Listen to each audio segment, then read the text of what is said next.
Good afternoon, Cross Timbers. Today is Wednesday, March 6, 2019, and I am Sharla Harris. Circle of Sisterhood Week, vaccines, and 7 high school athletes signed their college letters of intent. These stories and more coming up next on Texan TV.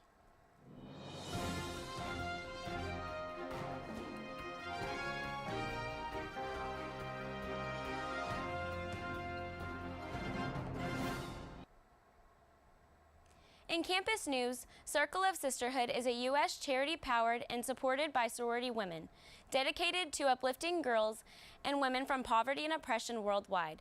Centennial Hall will have a classroom from 11 to 2 that you can go participate in Circle of Sisterhood Week by writing an uplifting letter to a grade school girl for inspiration.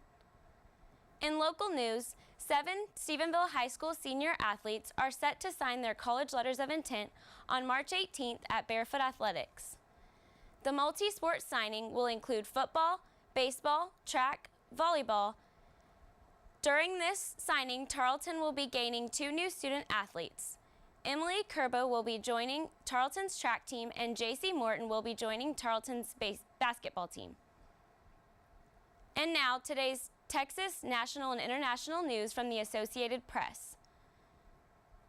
In state news, supported by the Associated Press, Cristina Morales has defeated fellow Democrat Marissa Noriega in the runoff for vacant State House District 145 seat that represents parts of downtown and southeastern Houston.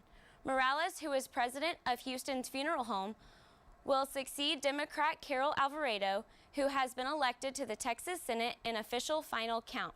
She gained almost 61% of the vote compared to former Houston City Council member Noriega, who only gained 39% of the vote. In national news, the Associated Press reports that an Ohio teen has defied his mother's anti-vaccine beliefs. Ethan Lindenberger of Norwalk, Ohio, got vaccinated last December despite being raised by someone who is completely against vaccines. Lindenberger now is advocating the importance of vaccinations to lawmakers. Lindenberger wishes to inform people about how to find good information about vaccines and remind them how dangerous disease can be. For today's international news, the Associated Press reports that Trump has symbolically tightened the embargo on Cuba. The Trump administration is now allowing lawsuits against Cuban companies for using properties confiscated after its 1959 revolution. For more national and international news, we turn to the AP News Minute. This is AP News Minute.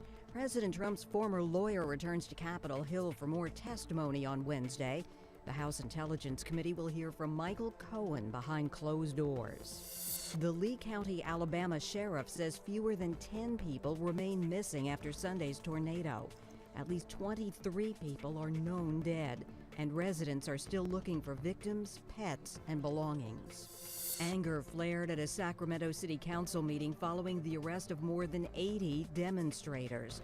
The protest came after officials decided not to charge 2 police officers in the shooting death of an unarmed black man. The last American-made Chevy Cruze comes off the assembly line at the GM plant in Lordstown, Ohio on Wednesday. It's the first of 5 plants that General Motors plans to close by early next year. Rita Foley, The Associated Press, with AP News Minute. In sports from AP News, Kansas City Royals catcher Salvatore Perez is headed for Tommy John surgery. Perez will be out for the entire 2019 season. Perez hurt his elbow during a workout last week. He is expected to undergo the surgery today. For weather, we turn to Hannah Byer. Good afternoon, Texans. My name is Hannah Byer, reporting for the Texan News Service. The National Weather Service calls for a mostly sunny day with a high of 54 and low of 39 to 9. You can expect south winds from 15 to 10 miles an hour with gusts up to 20 miles an hour. Thank you. This has been a production of Texan TV News, a product of Texan News Service from the Tarleton State University campus in Stephenville, Texas. Watch us live on Apogee Channel 2.1 in the dorms at 12:30 weekdays. If you live off campus, tune in on Northland Cable Channel 9. You can follow the Texan News Service on Facebook and Twitter, and check out our website at www TexanNews.net for all of your latest local, state, national, and international news. Today's broadcast was produced by Emily Jackson, Taylor Harris, and Hannah Byer. Have a wonderful day, Texans.